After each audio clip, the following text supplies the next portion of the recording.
क्षेत्र में काम कर रहा है। और खासतौर से मैं बागवानी की अगर मैं बात करूं कि ये एक इस तरह का एआई टूल है कि जो न केवल शिक्षा के क्षेत्र में बल्कि स्वास्थ्य के क्षेत्र में और कृषि के क्षेत्र में जो काम है वो करता है। खासतौर से आप देखें कि हेल्थ सेक्टर में टीबी को किस तरीके से नियंत्रित किया जा सकता है, माता और शिशु के स्वास्थ्य के लिए एआई का समाधान किस तरीके से हम कर सकते हैं।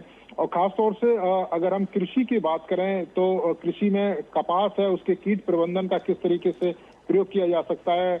एआई टूल को किसान मौसम की जानकारी, और हमने देखा है कि बड़ी संख्या में जो फसल है वो कीट के कारण उसका नुकसान हो जाता है, तो उसको किस तरीके से उसका एआई समाधान दे सकता है, क्या क्या उपाय हम लोग कर सकते हैं। तो ये जो बागवानी एआई है 2026 तक जो लक्ष्य है 190 मिलियन लोग हैं उन तक पहुंचने का। इसके साथ साथ ही अजय हमारे कॉरेस्पोंडेंट सरबम एआई के बारे में बता रहे थे। मैं आपको बता दूं कि दुनिया भर के जो तमाम एआई हैं वो ऑनलाइन मोड पर काम करते हैं, लेकिन सरबम एक ऐसा एआई है जो ऑफलाइन भी काम करेगा। इसको आप स्मार्टफोन से लैपटॉप पर सीधे रन कर सकते हैं।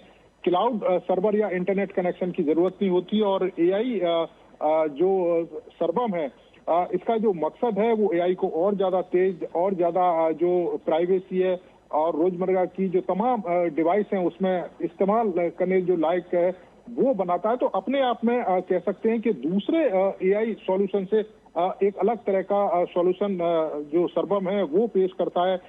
डेटा प्राइवेसी इससे मजबूत होती है।